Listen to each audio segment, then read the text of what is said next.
Okay, so hello and welcome to APG Noisy Thinking. The topic today is which bits of your job are going to be taken over by robots and what the hell are you going to do about it? Which is kind of intriguing, isn't it? Because it is going to happen. It's going to happen to all of us. So we've got four brilliantly brained speakers this evening.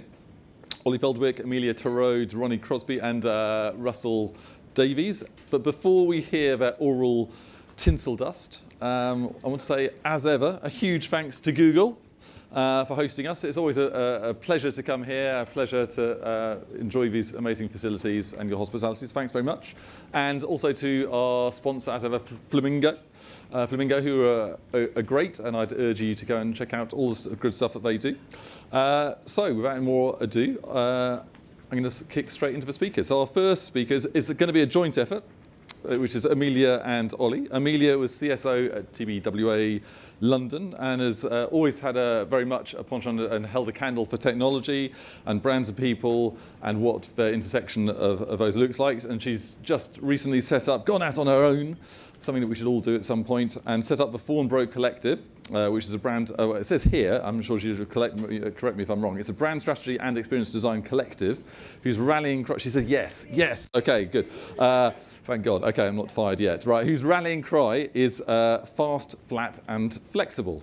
And on stage with her will be Ollie Feldwick, and he is the head of digital strategy at CHI and Partners. He won a distinction of the IPA Excellence Programme for his dissertation on future-proofing strategy in a world of automation called Unleashing Cyborg Creativity, which kind of sounds like a lot of fun. It's a must-read, it's done very well, and off you go. Thank you. So this is the thing really that I'm here to talk about, which is Ollie's dissertation. If you subscribe to Campaign or your agency subscribes to Campaign, you'll be getting this hitting your agencies sometime this week, and it's really, really good.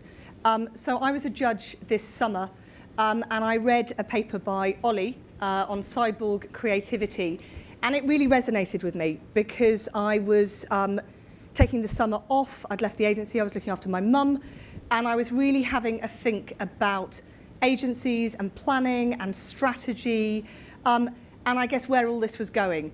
And it was really interesting because there's a very, very smart woman called Luba Elliott, and you should L-U-B-A Elliott, and she's fantastic. She writes a lot about AI and creativity and strategy. She's really, really excellent. But one of the things that Luba had blogged about earlier in the year was that when you think about artificial intelligence and technology and what it means for our jobs, what you have to start at is the pain points.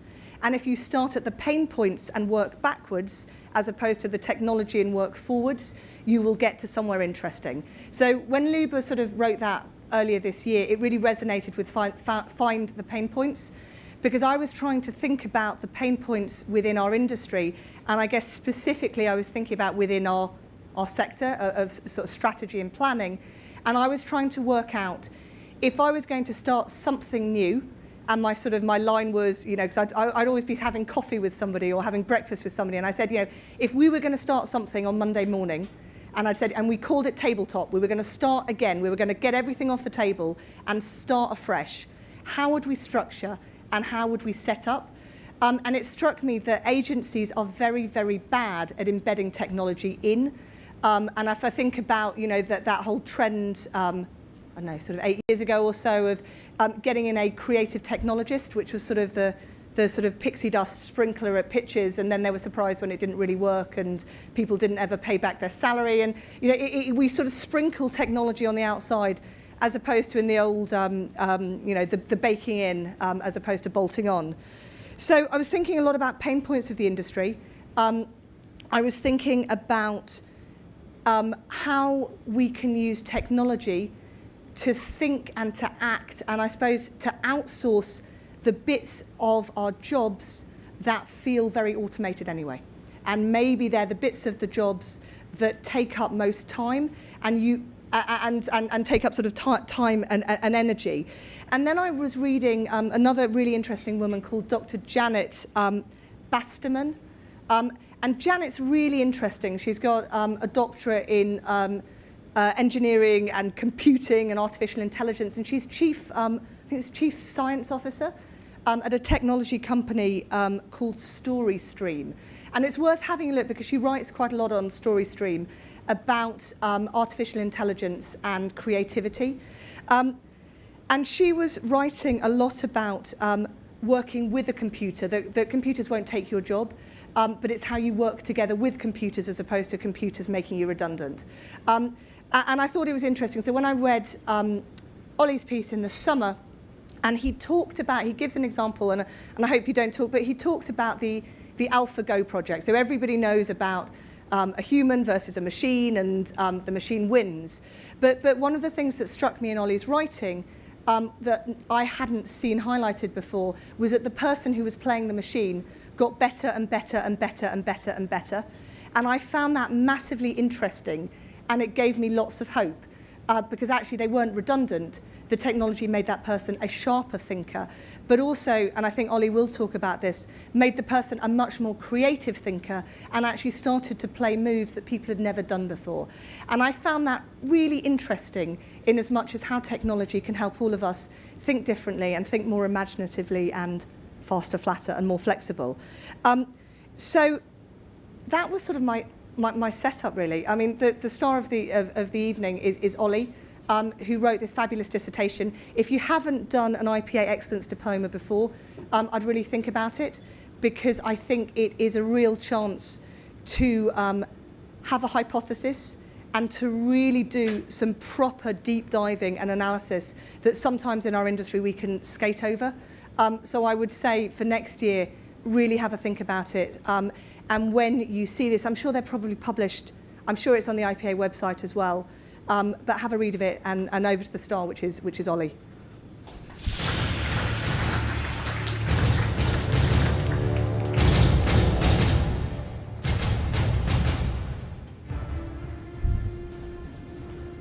So I guess when you have a melodramatic title like Unleashing Cyborg Creativity, it kind of gives you permission to walk on to Terminator 2 music. And I guess my opening kind of premise and the thing I was thinking about for the whole of my essay a little bit, but I really got into is this idea that the current narrative is all about how robots are going to steal your job. It's very much that it's, automation is all about finding ways to squeeze out efficiencies, to do things quicker, to do things faster. And you see that on a kind of macro level. It's the exciting headline that gets written up. But you also see it on a kind of micro level as well within the industry. That's what's currently happening so far. Automation is mainly, it's automating media planners' jobs. It's automating a whole bunch of little processes out of the way. And it's very much sort of positioned as, this terrifying sort of march of the machines that are going to come and steal all of our jobs. And so I took this analogy and I tortured it to sort of within an inch of its life in my essay and kind of gone, actually, but the main thing is you've got to sort of flip that and embrace the fact that ultimately technology's also got to save them. And, it's this kind of come with me if you want to live kind of sentiment that actually, we've got to embrace working with the machine. Sure, there are risks, there are challenges, there are ethical questions, but we actually need to understand how they can make us better planners, better creatives, better thinkers in order for us to be able to function. And I think this is particularly sort of salient for our industry because I kind of coined this thing of the creativity deficit, which is the exponential demands for creativity. We need more stuff in more places, faster, for less money, and we need to do that with fewer people in less time. It's the terrifying brief of today, which I sort of experience on a daily basis of going, right, we suddenly need a lot more formats and a lot more places, and it's great because they can be dynamic and they can be programmatic. And then you go, well, there's not going to be more of us producing it. So there's got to be some way of finding a way to navigate out of that problem. And, I don't think that is necessarily. The current agency model is work a bit harder or work a bit shitter, which, does get you a certain bit of leeway. But it's really got to be about working smarter. And that's got to be through working with the machines to make us more creative at scale. And that's basically the whole premise of the piece.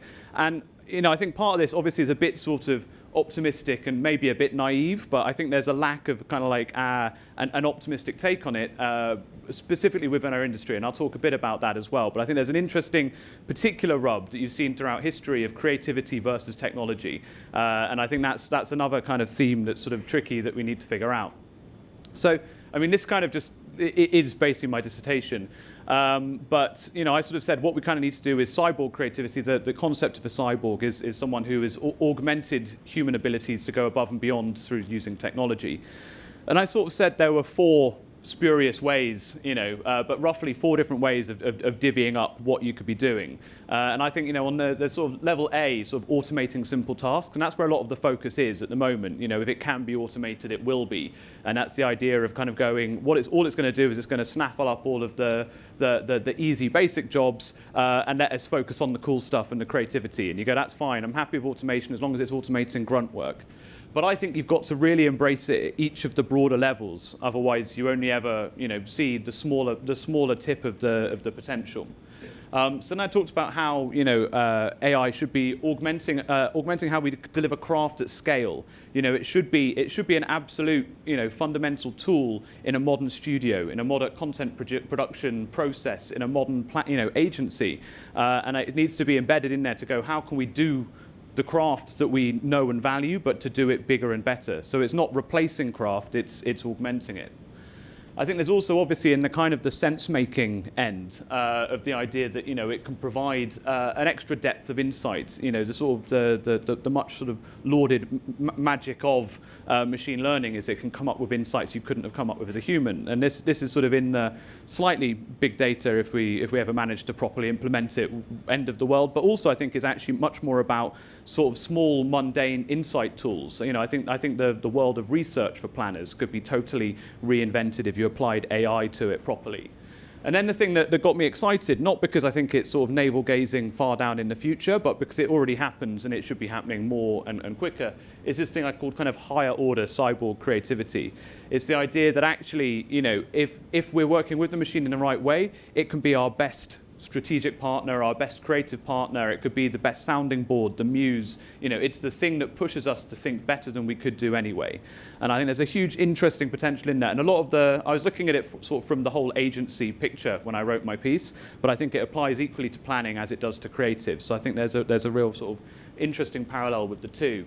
And so I think it's only by doing sort of all 4 of these in tandem that you actually arrive at your sort of your end point of actually sort of augmented creativity. I think if we just get stuck at the automating simple tasks end of AI, we're missing out on the whole rest of the iceberg. And I've got a couple of examples which I think sort of help sort of illuminate some of this. And I think on the sort of automating simple tasks, it's not about cutting costs and headcount, but I think it's about liberating the most important resource of all, which is time. And I think there's that, it's a very small shift in thinking, but we're not trying to squeeze out, great, we can now shave off, 10% of our workforce because we've automated all the grunt work, because now, we've got more time to be spending on bigger and better problems. So, I think for planners, you already get this, spell check, Google, all of these things are machine learning-led tools that help us do our day-to-day job a bit better. I think liberating us from the real grind of, meeting and diary management and trying to make that all better is all worth doing. And then I thought, it's quite interesting. So AutoDraw is one of the Google AI experiments. And it takes a scamp and it turns it into a better drawing. You kind of go, why not make a whole bunch of little slightly mundane tools that can take little bits of our process that are kind of frustrating, but make them tailored exactly for planners and for creatives to try and help fix difficult bits in their process. In terms of assisted craft at scale, I'm sure loads of people have seen about kind of sort of AI-assisted journalism. And there's always all these predictions that by 2030, 90% of journalism will be augmented or assisted by machine learning. But we've got these two exhibits here. One was written by a machine, one was written by a robot. And I sort of challenge anyone to convincingly tell me which one was definitely written by a human and which was written by a robot. And you go, again, this is not that it's a thing where it's going, let's just replace humans with other stuff. It's going, actually, by doing this, it frees up time for you to do more meaningful stuff. Churning out really quick, timely sports copy might not be the best use of your time. You'd rather be doing a big investigative piece of journalism that's worthwhile. So I think when it comes to kind of going assisting craft at scale, you go, how does this work into our overall process? So if you go, these sort of copy bots exist and are being used. The Washington Post uses heliograph to massively increase their scale and immediacy during elections and during sports events. Not necessarily to cut costs, although I assume that's part of the benefit, but so that they can actually focus on doing more meaningful work. And so I think to figure out ways that you can kind of work it into the process in a way so you can do it at scale. So I think, we kind of go, we're looking at the new era, whereas in the past we were looking at tools of mass production. We're now getting towards tools of mass creation. This was a Nutella sort of packaging campaign, and the studio was just algorithmically designing 7 million different variants of the packaging design. A very fun, throwaway little idea. Like, it's not, this isn't necessarily the glorious be-all and end-all face of cyborg creativity, but it's a tool that you can just throw in to your consideration to do stuff that you wouldn't have been able to do before.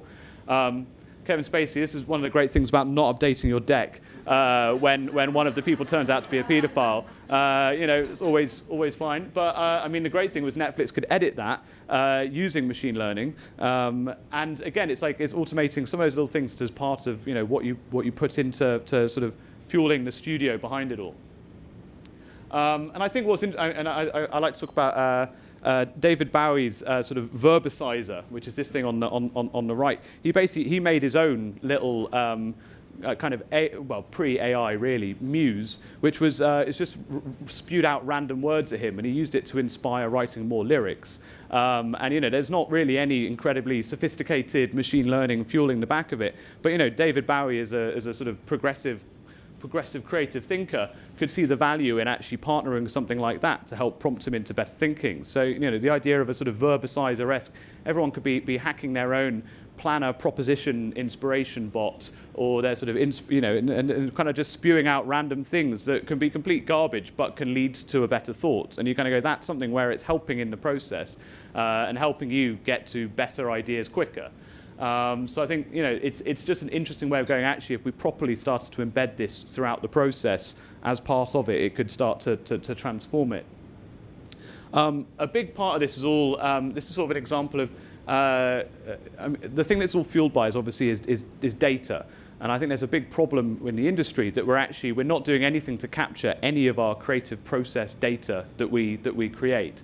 So we.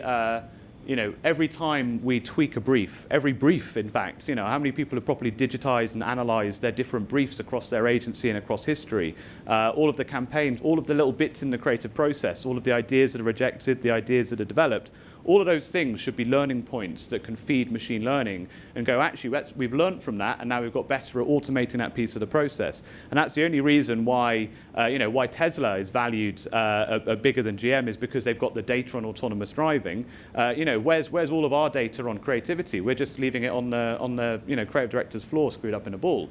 And so we need to be capturing, what was the proposition on these briefs? What are the things, if you fed that into a machine learning engine, what's it come back? It might be nothing, but we're not doing any of this. No one's capturing this. Or if you are, let me know, because I haven't found any examples of people who are tagging and understanding all of their bits of the creative process. Because at the heart of it, that's all that we're experts in, is the creative process to create creativity for sale to brands. And we're incredibly bad at any kind of introspection or reflection on how we actually get to it. We sort of treat it as this slightly magical process that a machine couldn't help with. So I think there's a really interesting there of going, actually, if we do start tagging, agency output should be tagged and automatically sort of analyzed through machine learning. You could start to automate, the pitch process. You could start to go, actually, let's look at each different era of our agency. You could identify different creative directors' sort of styles and approaches and abilities. So there's loads of stuff you could start doing if you start fueling it with the data that we're currently not doing enough with. I also think if you then plug in all of the data that we've obviously got on the consumer side, I think it's quite interesting if you create a kind of a category chatbot. We should have a planner chatbot. So if you're working in auto, let's make a little chatbot that's learned everything about consumers, and that through continual training and learning and talking to real consumers can now talk like an auto chatbot. And you're going to go, let's run ideas past it. Let's see whether it likes this. Sort of dystopian future where we'll be moderating AI chatbots in the future in some kind of horrific sort of machine learning AI-led focus group. But this idea of actually, we could start, using that more and more on that scale. But then I think the bigger end of the bigger sort of prize to be pointing towards So this is a building sort of designed by Zaha Hadid, and they use AI to help inform the sort of the shapes and the designs and the way that the building is constructed to get to a sort of shape that they couldn't get to without.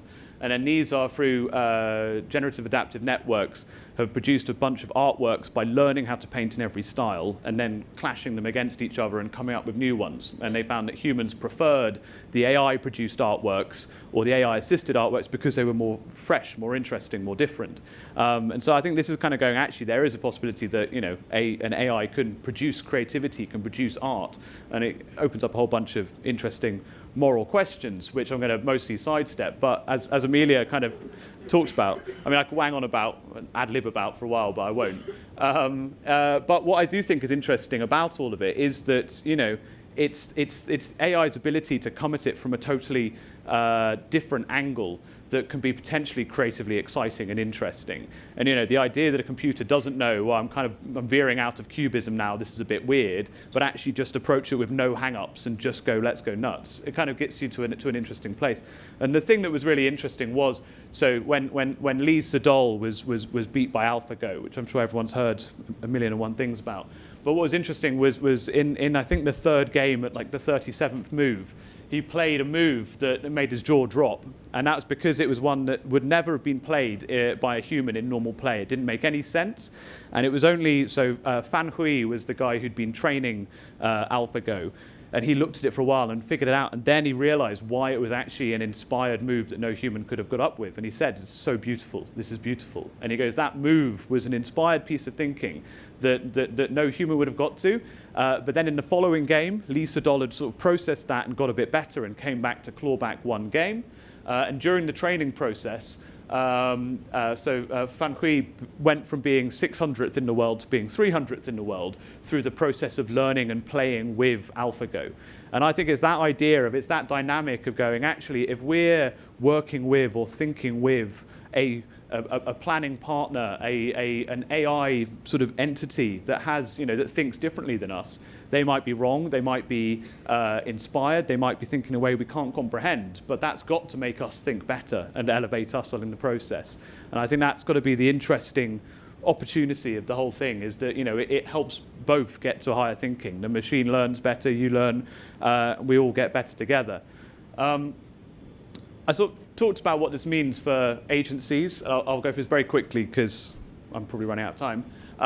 But I sort of said this requires a couple of shifts from how we view and approach agencies and plannings. I think the first one is moving from sort of fetishizing craft and graft to one where actually it's about applying time and effort intelligently. At the moment, we sort of treat, we're sort of oddly Luddites about creativity, that kind of going, we're sort of still sort of handcrafting everything because that's the proper way to do it. You've got to scamp it up on old-fashioned bits of paper, and that's the right way to do it. But actually, you've got to start going, actually, it's not the graph that's important, it's the result. And that's got to be something you go, let's point our effort at where it matters. I think you kind of go from having a kind of creative reputation and house style to having an agency AI. You should start going, look, our agency AI is producing really good work right now, and look, we can show you that we've got all the data that's fed into that, we've got the work, we've got the evidence, so our AI will beat your AI, so let's not bother having a pitch, just hire our AI. And you go, well, that's a much better process for everyone. And then also you've got your defensible IP, where you go, right, so we've got our copy bot, is brilliant at Waitrose copy. You go, you can switch agencies, cool, you've got to teach your new AI to write Waitrose. And you go, well, there's your barrier to entry. So you go, it suddenly gives you much more defensible things to do. I think on kind of creative and strategic teams, I think the creative team in itself is an innovation to try and enhance creativity. And you go, it hasn't evolved in 40 years since Bill Bernbach came up with it, really. I mean, people dabble with, let's get rid of them, let's make them triads, whatever. But there's an interesting one of kind of going, so Centaur chess, kind of Garry Kasparov sort of led the charge with this after being beaten by Deep Blue, was he then created a form of competitive chess where it's you plus a computer conversing against another team of you plus computer. So we have creatives who have the best AI will then get hired, or the AI will learn how to work with them and become better at it. And then I think you kind of go from, it's all about if you're escaping kind of the graft world and you're going, actually, we want to be selling creativity as a service. You just borrow the software model a little bit, where you're licensing the different tools and platforms and so on to let you do it. So I think it helps you escape that endless graft and the growing creativity deficit. So I think there's got to be that flip where it goes from being dystopian to utopian, and it's got to be this idea that actually it should let us focus on things we're really good at. It should let planners get out more. It should let us spend more time talking to real people. It should let us spend more time at the pub. It should be delivering something brilliant. So Keynes had this whole theory in 1930, predicted by 2030 we'll be working 15-hour work weeks because increases in productivity would mean we'd be smart enough to dedicate the rest of our time to art and poetry and doing more important things than work. And we've sort of done the opposite of that, of finding it as a way to squeeze more stuff into our day-to-day.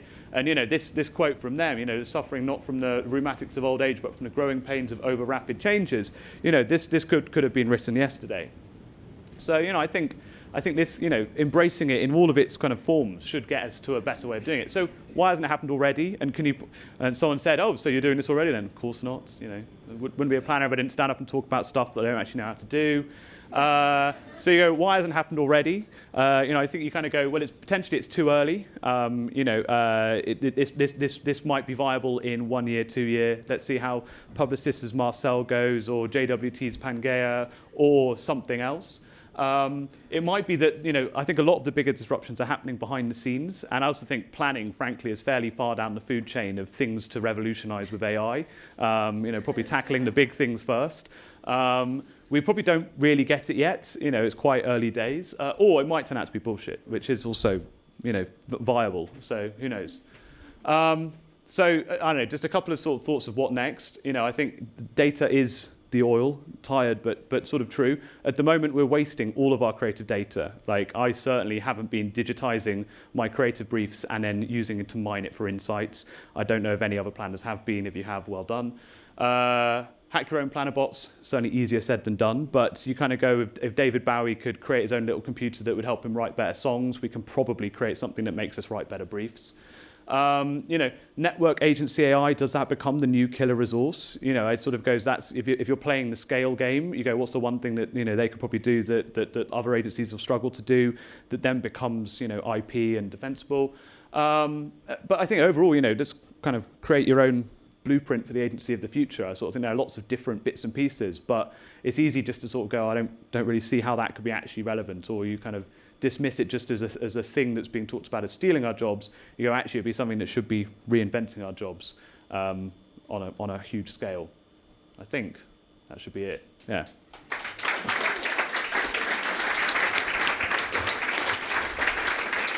Amazing.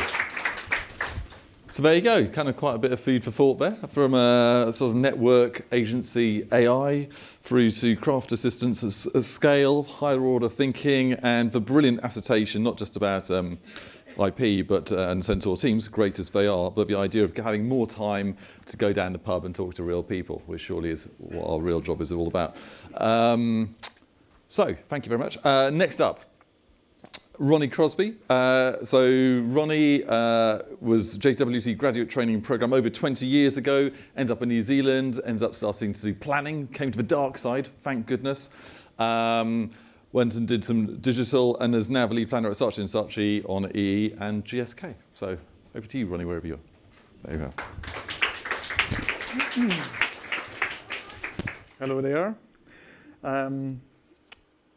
For the purposes of answering the question, where am I? Precisely which bits of your job could be done by a robot and what can you do about it? I've reimagined a past project as if an AI existed.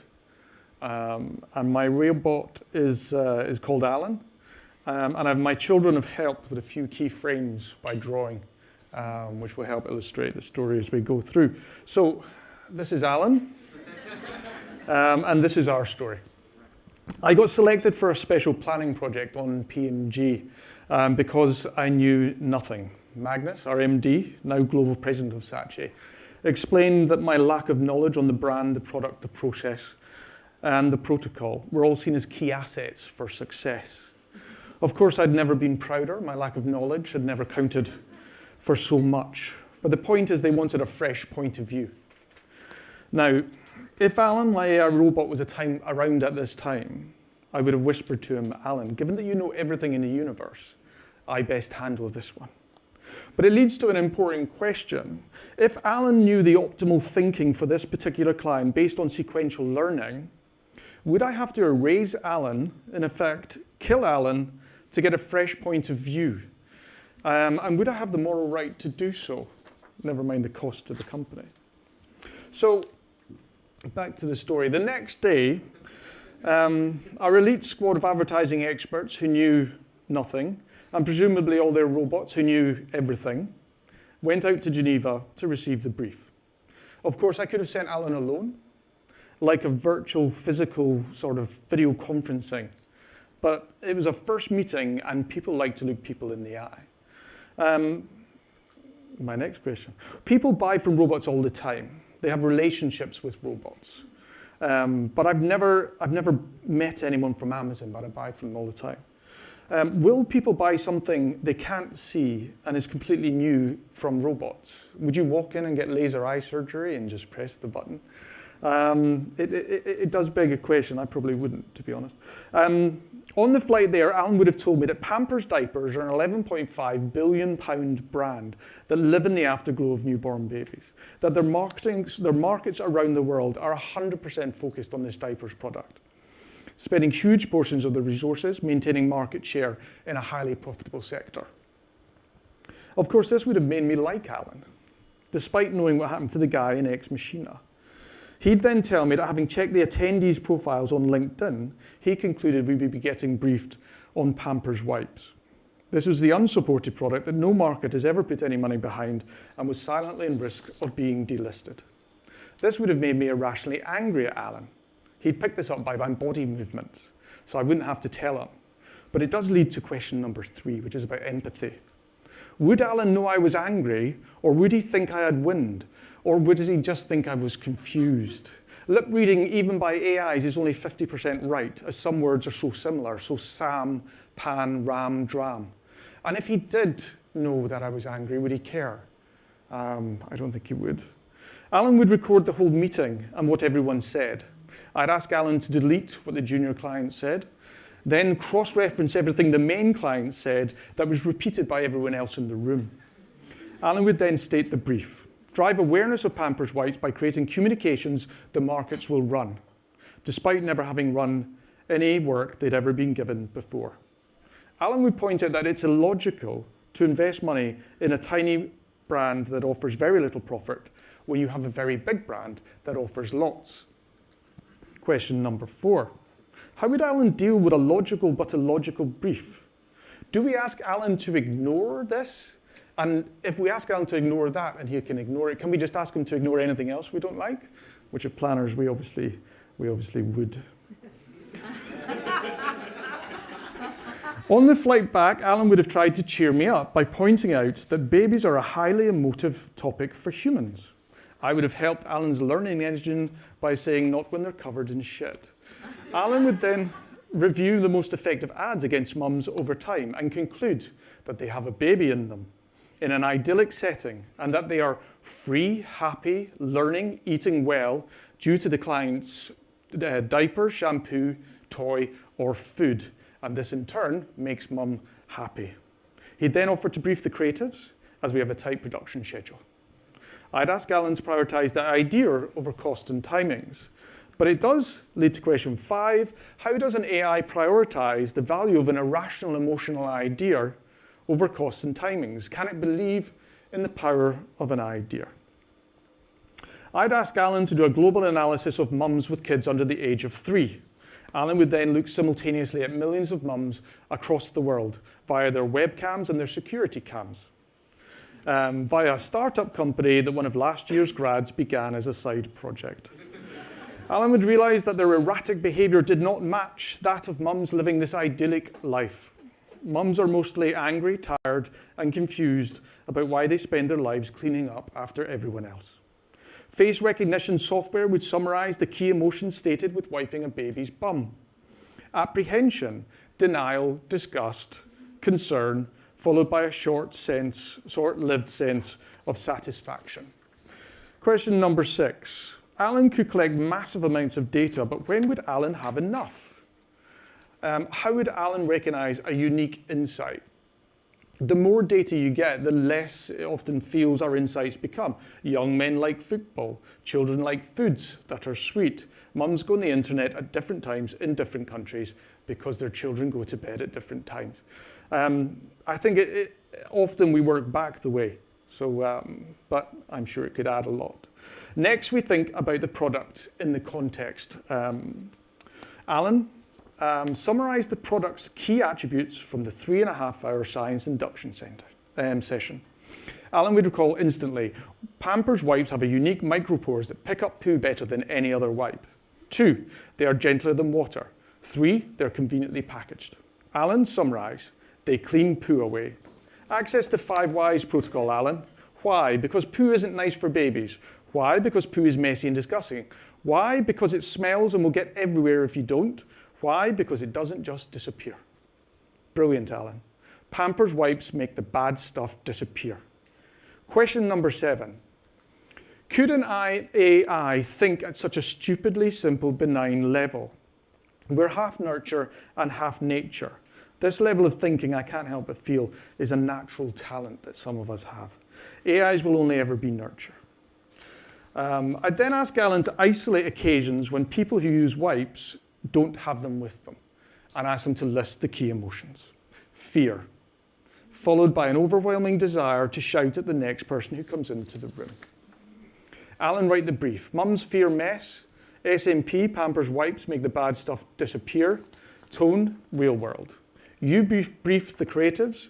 I'll be working from home this afternoon. Which leads me to the next question. Would Alan grass me up for skiving? Can you ever trust a robot? I think we know the answer to that. 4 weeks later, we're on the plane back to Geneva. The ECD has our next generation AI robot with her. And I've left Alan in the office. It's the 3rd time we've presented the same creative, and Alan keeps pointing this out, while the rest of us keep presenting that the idea has changed. Plus, Alan's having difficulty understanding what a creative idea is. Eat fresh, that's not fresh. Taste the rainbow, it's light. It gives you wings, no. Maybe she's born with it, maybe it's Maybelline. It's genetics. Question number 9. A lot of humour, for example, John Cleese, is based on taking a situation and changing the context.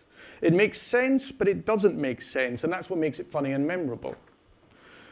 So, how can an AI make sense of something that deliberately makes no sense, and by its nature has to be unique every time? Ideas in themselves are very, very tricky things. The meeting goes well. The client has the product demonstration that they want and are convinced that our idea that we keep presenting will die in research. Alan arranges focus groups by selecting a company based on its 5-star rating on Trustpilot. I cancel this and arrange them through a company that's a friend of the agency. But I tell Alan it's because they're cheaper. The focus groups go well. Our idea is approved. It involves filming babies' faces in super slow motion HD whilst they poo to the soundtrack of Space Odyssey. Alan tells me this is no job for any sentient species and that I need to evolve. I say that I don't. Alan asks if I can spell Odyssey. I say I can't, but I don't need to. You can spell Odyssey, Alan. I'm an ideas man. Thank you.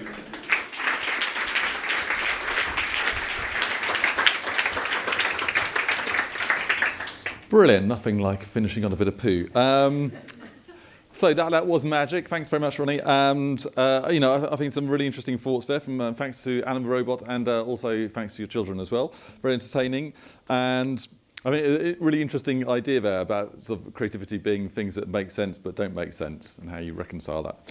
So next up is Russell Davies. Russell is, I'm sure many of you already know, he's CSO at BTEC, and he's also a contributing editor to Wired magazine.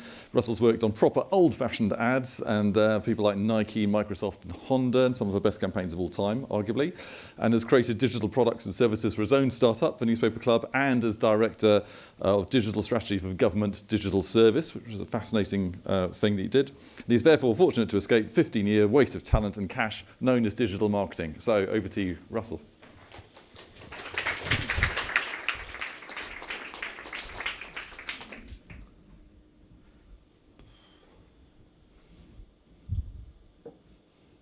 Oh, hang on, it's got to wake up.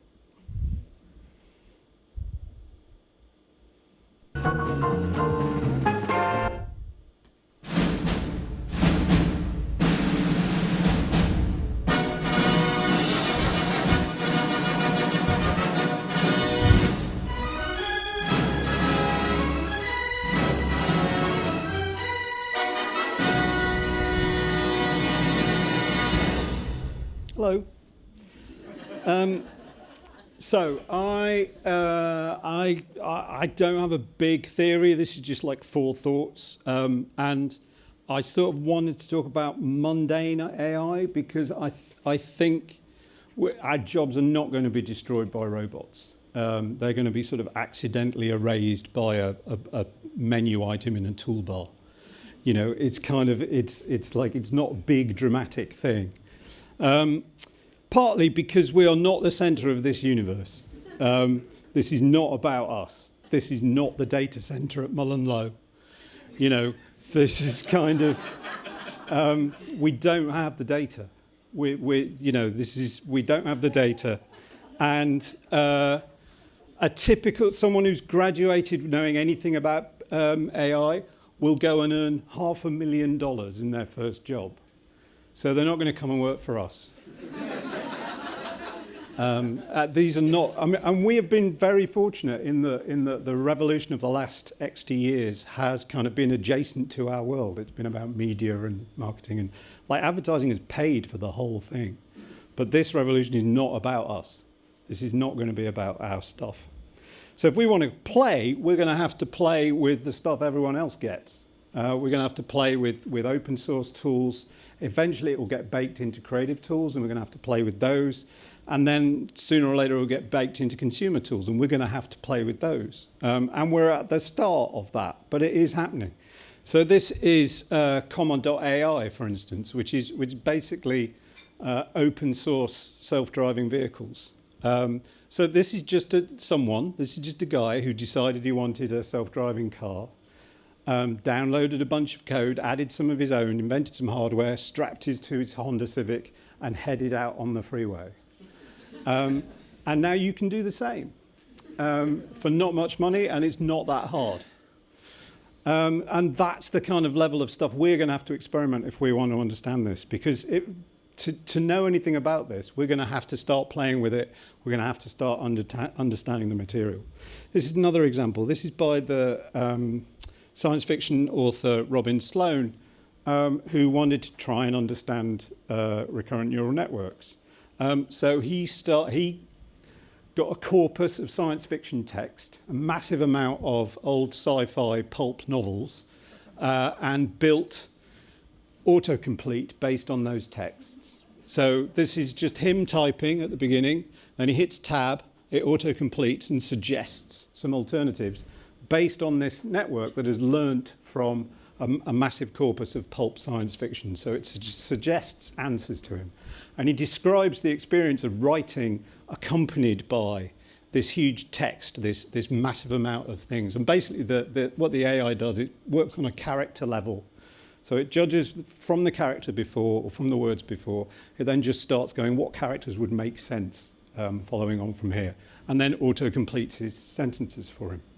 And he describes that sensation as like having an eccentric parrot kind of on his shoulder, suggesting stuff all the time. It's not like necessarily a good experience, but it's kind of an interesting experience. So I kind of thought, well, how do you do that with planning? So I downloaded every APG paper that's ever been written, which adds up to about more than 400,000 words. Trained them with a recurrent neural network. Based on what Robin had done, and tried to go, okay, how does it autocomplete? What does it say about this stuff? Is it going to be useful or interesting? What does the combined might of XT generation of planners actually think? And some of the answers, it kind of go, so the secret of great brand is determined in the proposition. You go, yeah, I guess. I was kind of excited, this might work. So advertising works best when funked through flat we talking to them, and you think that's less useful, but nevertheless kind of I don't know. The best creative work is all TV has to be on. So you kind of go, this isn't really working. There's my presentation done. Behind that was the surprising what? And it's kind of,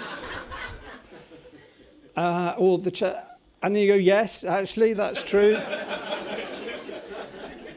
That's true. And you kind of, and you go that, and actually what's really interesting, reflecting on this, and the interesting thing again is we have no data, we have no computing, we have no compute, we have no time. This takes hours to train a network like this. Literally, you have to run it overnight to get this sort of stuff to happen. And one of the things it reveals, actually, I think, looking at it, sort of thinking about why this worked, is actually planning isn't that distinctive. It's kind of the language you use and how we write is less distinctive, for instance, than pulp science fiction. It's just kind of flat. And it's not a particularly useful or distinctive or interesting vocabulary. But I kind of thought, that's interesting. And again, those are the kind of experiments we're going to have to see, we're just going to see. And I would suggest probably the corpus of planning stuff, to Ollie's point, like if we did tag all our creative work, I'm not sure it'd be that interesting. But we do need some models to think with. I mean, that's the thing we need to get to at this point, is it's really hard to think about this stuff. And, you know, the famous quote from George Box, all models are wrong, but some are useful. They don't have to be the right models, but, you know, we need some useful ones.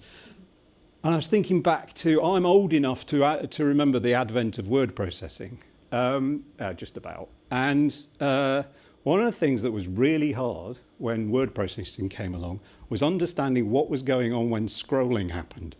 Like understanding the words moving down the screen and disappearing off the screen. This illustration really helps with that. Now, this is obviously wrong.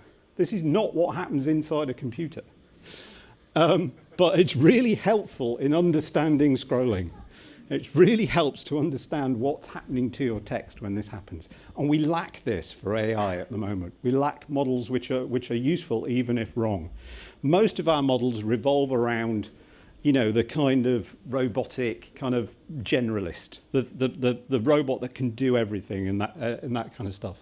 But most successful AI and successful robots are not general purpose. They're incredibly specific.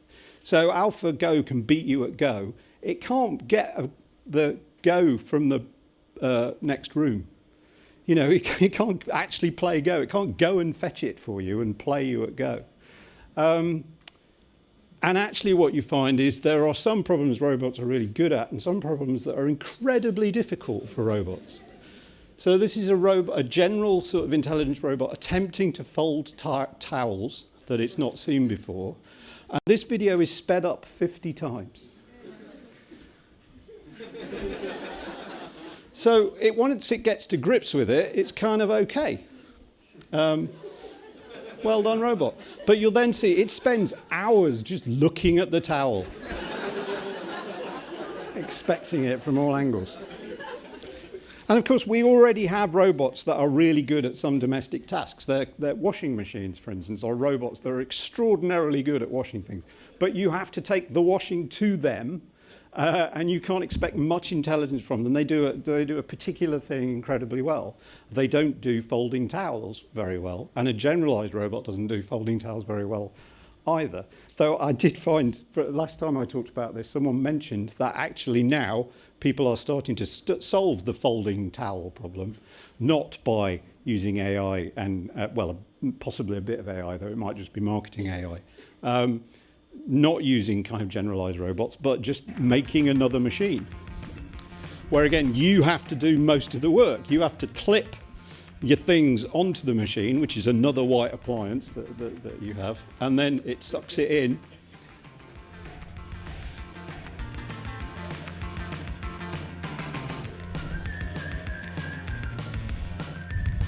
The thing I really like about this, coming up in a minute, which is someone's suggestion for, yeah, people will keep it in the living room, obviously. That's where it'll be, because, wow.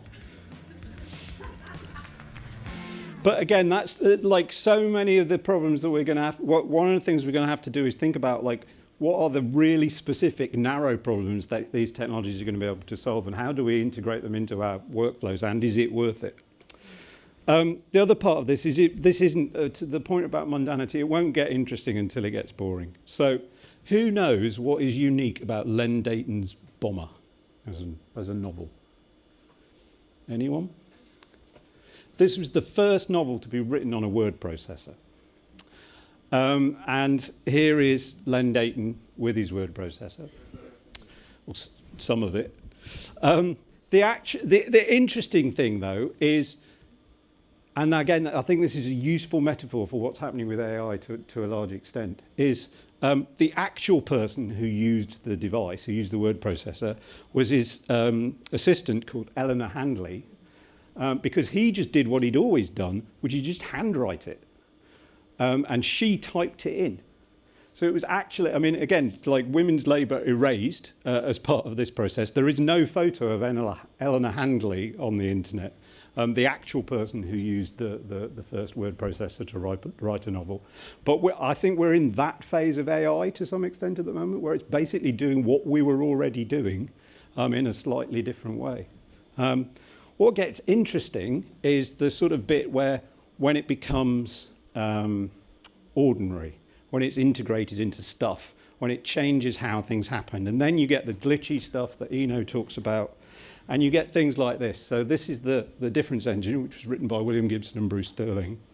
And they used word processing as an actual creative tool, because what they did is a thing that hadn't been possible before, which was they took an old Victorian novel, huge swathes of that text, and just sort of cut and copied and pasted it into their novel, and then rewrote it, sort of filed off the edges to create basically the first steampunk artifact, and invented steampunk in doing that by copying and pasting Victoriana onto science fiction, but using a tool that was just sort of baked in. Because where it gets interesting is when AI is in menu items, when it's just part of a bit of software, which isn't far off.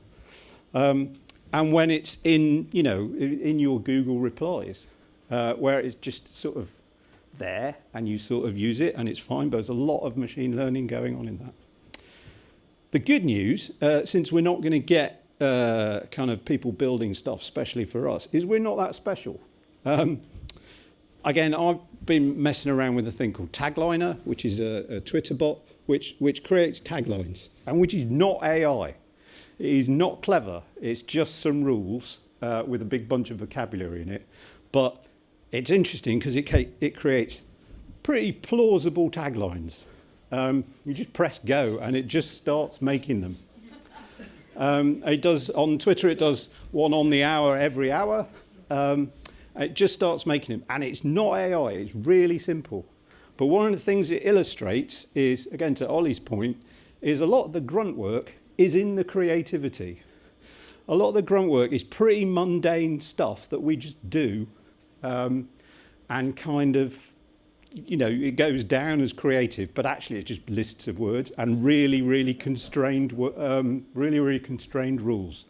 Like there's a universe of like 20 ways a tagline can be, probably a set of 500 words in the vocabulary. You know, it's just not that hard. And you realise as soon as something like that arrives, you kind of go, okay, well, we can package that up as a product.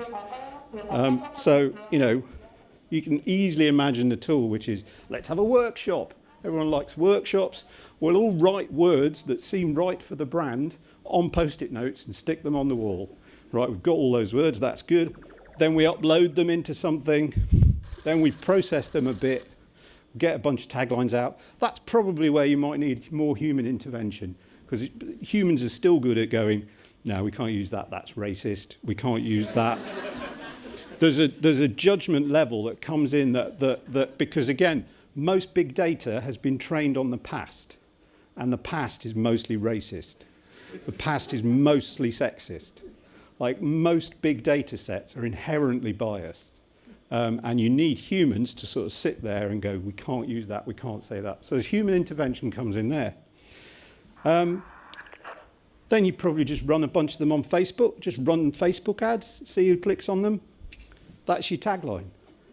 It's not that hard, and it's pretty quick. It wouldn't be that expensive. Most of the time it would do, frankly. And you kind of go, okay, yeah, someone's going to do that. Is it going to be us? Is it going to someone do it to us? That kind of stuff's going to happen.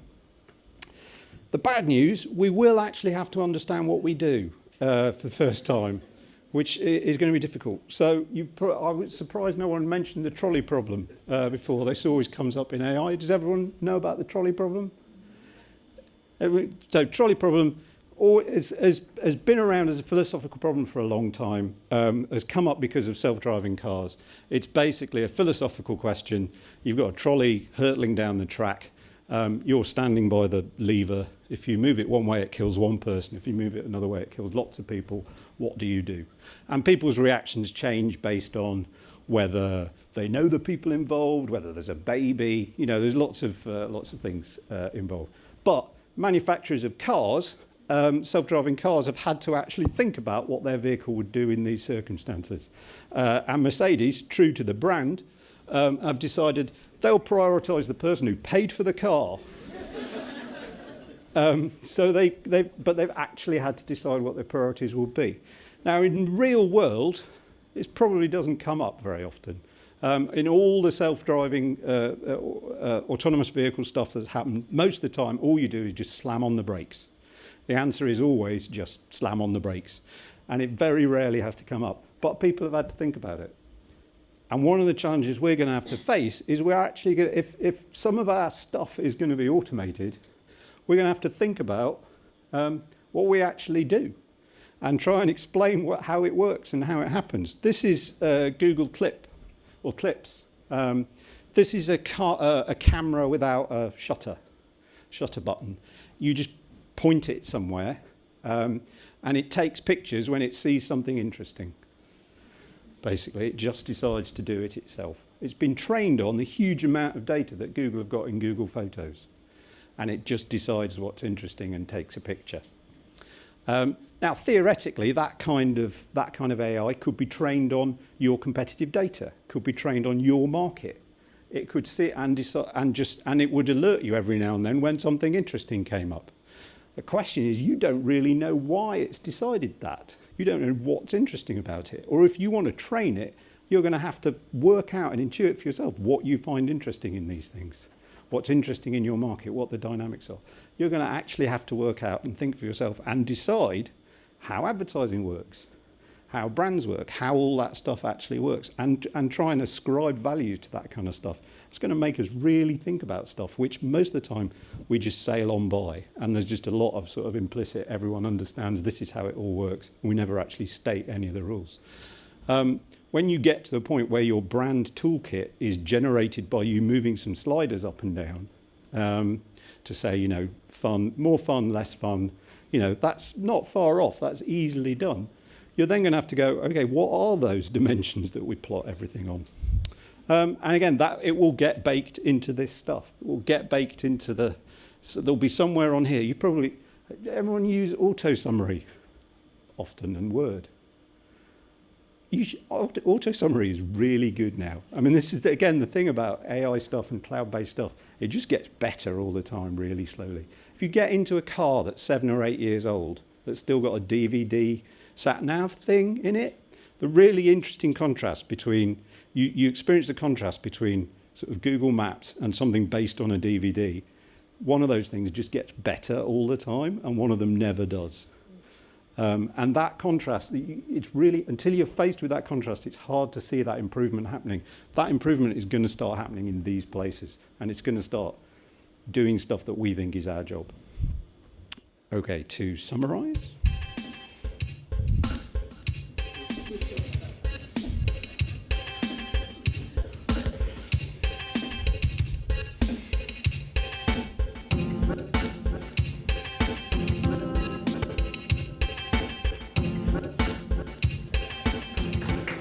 That's it.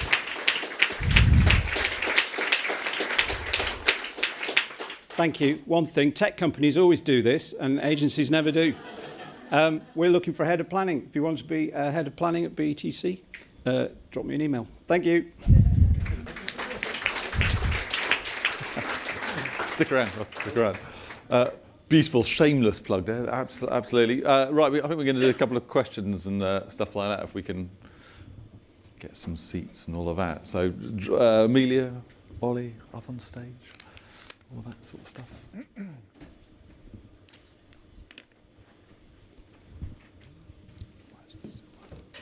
How many chairs do we need?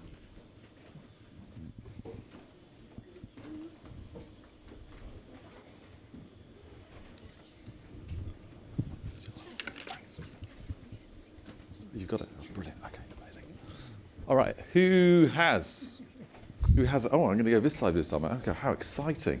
Never been this side before. Who's got a question? We've heard all sorts of crazy stuff about eccentric parrots and some less crazy stuff about models of thinking and how we need them. So all our jobs are going to be possibly obsolete. That was a provocation originally coming into this. Oh dear.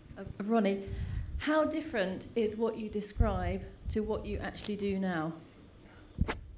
My job with Alan. Well, I don't think it's that different. I think we know. I did a degree in computing before the internet was around, which is a bit like having a degree in knitting before the Industrial Revolution. So it's probably not helped me that much. But I think what computers could do then hasn't really changed. They're still great at inspiration, about calculation, communication, and all those things remain the same. So I think Alan would have been a great help, and I think he would have.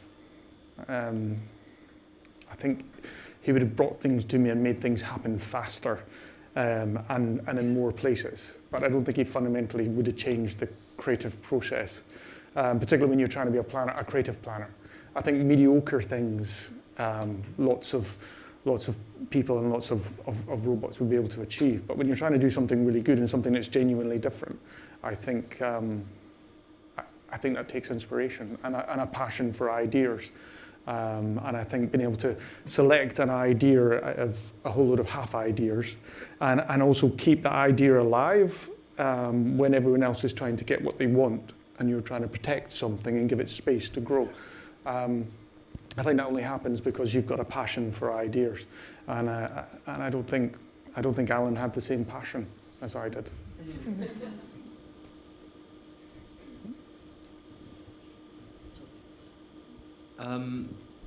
Thank you, everybody, for your talks tonight. They were great.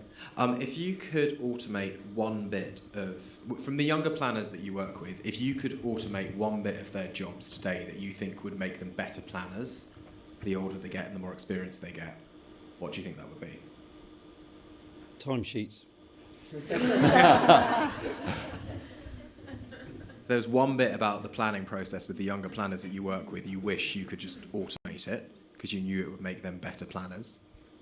I think for me it would probably be something like TGI so that they didn't have to do it and they could spend more time thinking and doing what we should be doing. So that'd be it for me. I think there's technology which is around now. So if you start from, if your starting point is find a pain point and then work out, I think there's really interesting stuff around finding patterns in visual data. So if you think about, I don't know, take Instagram as a platform and, however many hundreds of thousands of images posted every second or, whatever the number is. But I think there's really interesting stuff that you can start to do because no human can ever go through every image of certain brands or events or people. But I think using AI, there's really interesting insight potential to start to understand how people are engaging with brands in particular. So I think you can start to use, I think there's interesting stuff you can start to do to think about different tribes and the way that people are engaging with brands. So I'm not exposed. So if you take something like Tough Mudder, you could start to use AI to look at the types of images that people are posting on Tough Mudder, and you can start to see people who do it in teams, or the solo hedonist, or the trainer evangelist, or you can start to sort of work out people's relationships and how they're engaging. I think there's all sorts of things that young planners could be outsourcing to AI technologies to allow them to have better insights into what people are really doing with brands as opposed to what they say they do in focus groups. So I think there's all sorts of stuff there. Sorry, that was a very long answer to a short question, but it's quite, I guess it's the point that actually it's all quite complicated, and Russell's point as well, which is, until it becomes boring, it's not going to become interesting. And we're at such a sort of an early stage of it, but the only way that you can start to do is by playing around with it. But I'm sort of joking about timesheets, but not really. Like, the low-hanging fruit is going to be our lives everyone's life who works in businesses is full of crap. Yes. And getting rid of loads of that would be useful. And then one of the things we have to do is get clear about what of the stuff that we say is creativity and imaginative and blah blah blah is also just more crap. Which is like generating long lists of words is the thing computers are good at, and which we spend ages sitting and doing. So there's loads of stuff like that. But then the other thing is, it's not going to be one thing. It's going to be, what I would encourage people to do is learn how to make stuff yourself. Because if you wait for AI to be a download from the APG site, you're going to be you're going to get it at the same time everyone else does, which will be of no advantage to you. Ideally, you need to get to it first. And that is not about learning a thing. It's about learning an attitude to, how do I make this work just before everyone else makes this work? That's what I would look for in people. I think there's also a thing of going, it's not so much what you can automate, but what you can augment. So the way that you're using machine learning at the moment to make children better at maths isn't by giving them the answer. It's through constructing a process that learns what has made other planners better in the process, and will then, it should be, I think the most key thing is that you're constructing a sort of codependent mentor thing where you both need each other to figure out what the hell's going on. And if you kind of just want it to be a bit of the God machine that will, take all the Mintel reports and give me the answers, neither of you really learn anything in the process, because you won't know what the answer is, and it won't know why it was right or if it was right. So on a very basic level, I think the whole premise of machine learning is it's got to be the two learning together for it to work. There's also the other big value in people who've played with things a little bit is it gives them a much better bullshit detector. And at the moment, there's so much of it around. It's like every retailer is being approached by large technology companies going, we can do predictive retail stuff, using our AI on their data. And maybe they can, but the retailers haven't got any data. They don't have lists of everything they sell. It's kind of just, there's like basics that no one gets. And you have to have sat there and watched stuff grinding away and failing to know the state of where things are, sort of industrially. You have to kind of have a feel for the materials. Okay, we've got, let's go with that. Russell, just picking up on your point there about by the time you sort of know about it or it's available to you, it's already too late, and getting to things first. I guess to all of you really, what practical advice would you give agencies to get ahead of the curve with this stuff? Type words into search boxes, look stuff up, try it. It's and make that a habit. The great thing about computers is they're really hard to break. I think when I worked at Outside Line before it got bought by Saatchi, and when we got into Saatchi, the first thing was kind of like no one knew where to start with organising a digital strategy and a social strategy and things like that, because it was all quite new. And the answer was always just do one thing, and then you'll figure out what else it is you need to do. So just pick one thing and try and do it, and then it grows from there. There is no sort of direct path with these things. I don't think. You need to find interesting people and follow them. I think it always, it's always amazing and heartening how much stuff people share.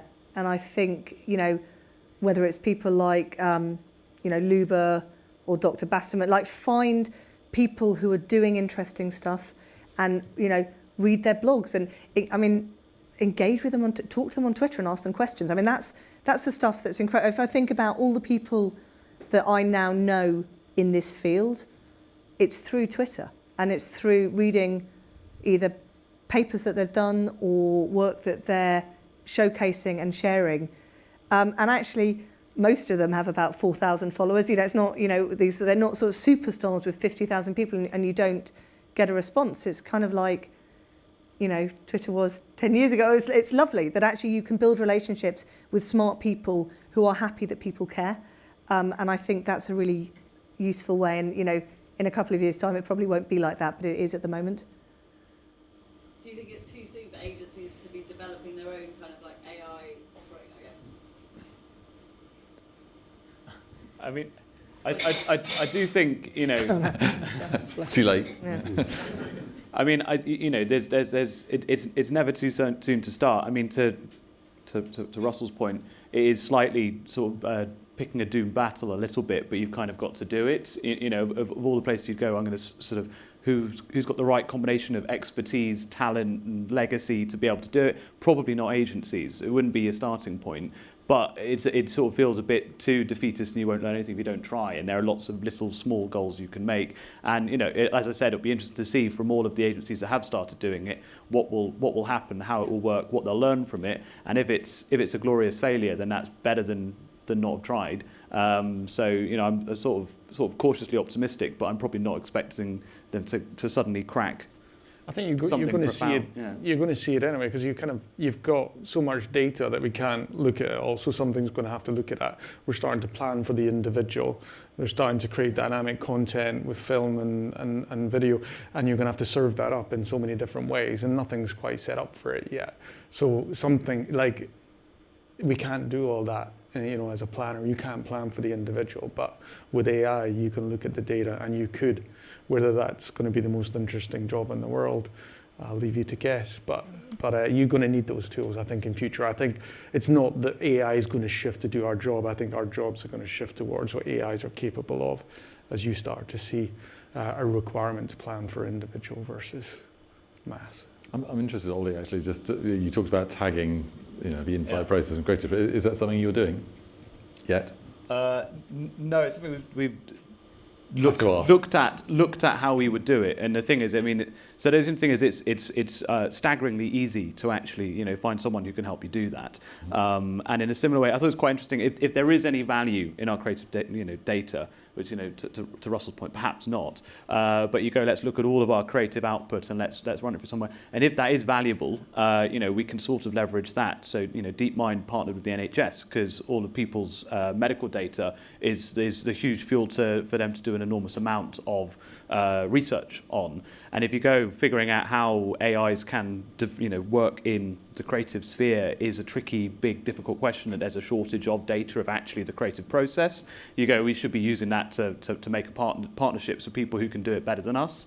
That said, I think there's a huge cultural barrier of just getting over that. So why are we going to bother doing this? I think within creative agencies and getting to that point where people go, actually, that sounds like something that's worth doing. I can talk about it in a kind of theoretical basis within the agency and everyone goes, yeah, that sounds kind of good. But is that anyone actually going to put their hands in their pocket or properly get behind it? It's sort of going, well, yeah, but let's crack on with the day job. So that's the eternal tension, I guess. Let's crack on into obsolescence. Okay, I think we've got more, two more questions and we'll have drinks and stuff like that. You can kind of keep the conversation going. So who's got the microphone? Hands up. Oh, you've got it. Okay, go. I've listened to all the talks, which were great, by the way, thank you.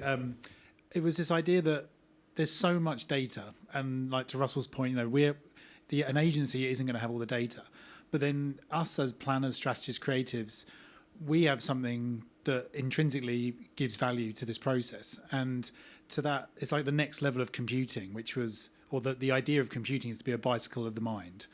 I don't know who originally said that. I remember Steve Jobs said it once, but that we all have our own like AI that is almost like our Tony Stark Jarvis, our assistant, but can plug into, if we were working on a brief for X brand and we needed X data set, it can plug into that AI. What do you think about that? That it's not just about random separate entities, but there is like the idea that we have an AI that's personal to us, which we can use personal life or professional life, but it's a bicycle for our mind. And does timesheets, does trawling through data sets, but it works with us. It knows what we are about. in the way we work. Again, that's what Evernote tried to do. That's what Google Photos basically is. But you're not getting their AI. You're getting their service. You don't have enough data on your own life. That's sort of the predicament or the area we're in. And undoubtedly there will be personal assistants marketed as artificial intelligence, and at some point they probably will have some degree of machine learning or something in them that's kind of not just following rules. And again, undoubtedly they'll probably find their way into consumer accessible desktop tools or your phone or something like that. But it will be Clippy. It will be Microsoft Clippy, which was a brilliant idea. It just never worked. And it will get, as it gets, one day it will sort of work, and it will go, I see you're trying to write a brief. Would you like, the TGI scores? Whatever. And sooner or later that'll arrive. The problem is, when it can do that, why does it need you? That's the kind of, it's like when it's like how to get to the point where it's a common thing in science fiction movies, for instance. Do you remember that Robin Williams one? Was it called Millennium Man? Where yeah. So he's a astonishingly intelligent robot kind of machine, artificial intelligence, can manage all sorts of things, and it's set in a world where people are still reading newspapers. And it's a really hard thing to do, to imagine technology progressing on lots of fronts at once. So we start to think about AI and kind of go, oh, well, things will get cleverer, without thinking about all the other things that are going to happen around it at the same time. So imagining a sort of smart assistant makes sense, but then lots of other stuff is going to happen around the side, which will make the smart assistant, redundant, probably. It's kind of, the intelligence will probably be in the network, actually, rather than with you. And it'll be your ability to find things in the network that will become more interesting. I'm just rambling now. Mm-hmm. I think they're just, computers will always do what they're good at. They don't recognize ideas. And I think even within the human race, it's like our sapient species had the ability to collectively believe in big ideas, because normally structures break down after 150 people because they're more interest and personal interest rather than believing in a big idea, and that's what's given the human race advantage to go. We'll get to the point where we believe that we should build something, a species that's better than us, that can replace us. Sorry, I think the difference now is that they don't have to recognise ideas because they're connected to the world. And people recognise ideas, and there's billions of them connected to Facebook. So you kind of, that notion that you had to train a computer to be able to spot ideas, I think isn't true when you can just ask all those billions of people one way or another, either by observing their behaviour or by directly asking them. The medium of Facebook ads as a way of testing whether something's good or not is you don't have to have an idea. You just put lots of ideas out there and the world will tell you whether they're good or not. Yep. That's the kind of, Amazon can test something with 45,000 people in 30 seconds. They don't have to know whether it's good or not. They just do it and they'll get told. And that's, the creative ideas aren't in that realm yet, but it's not far off. Yeah. Okay, last question. Down here with a skull t-shirt. To play devil's advocate, a lot of you talked about, it's always the easy answer, isn't it, that we're better with machines rather than it being an either or. AlphaGo 0 human involvement beyond the original, beat AlphaGo 1,000 times out of 1,000 within 30 days of training. There's no need for a human there to be better than the human-made AI. Do you think it is just there's an opportunity for us to keep up with them in that space? I mean, I think there's a little bit of choosing which streams to swim in, and then try and excel at that. And I think there is if you believe in the sort of the super intelligence end of the AI spectrum is sort of by definition something else and something that we can't really we couldn't hope to keep up with, and we can't really comprehend what that end of the spectrum is. And I think once you get into that, you're in a, I mean, it's a very existentially different world you're talking about. So at that point, I'm thinking advertising is going to be the last thing we're worrying about. And you know, will ads written by a super intelligent being be any good? I really hope you're not using your super intelligent being to write ads, and you know, that it's a different sphere. I mean, I think it's interesting where you go. You know, so like AlphaGo Zero, there's still a lot you can learn from it, and they're studying what AlphaGo Zero games. So I think the idea of having, you know, simulations running, and you go, wow, that's interesting. So, you know, market modeling and simulations where stuff's happening that you wouldn't have never got to through traditional processes, you can still apply back to your current processes. So I think there's still a sort of validity in learning, and there's quite a lot of interesting detail in what you can get from that. But also at that point, they've broken Go a little bit, or whether you, I mean, there's an interesting debate of whether you've sort of broken Go or made it sort of something that humans can no longer play, and you just watch it happen as a side interest. That kind of happened with chess a little bit, and you kind of had to find your own way of re-engaging with chess, because you know, there's a point when I was dabbling with playing chess, and when you realise that it's fundamentally impossible to ever beat a machine sit, no matter how good you are, it's very weird. You suddenly go, actually, there's not really much point. And you know, the chess engine on your phone can beat you hands down, even if you're a grandmaster.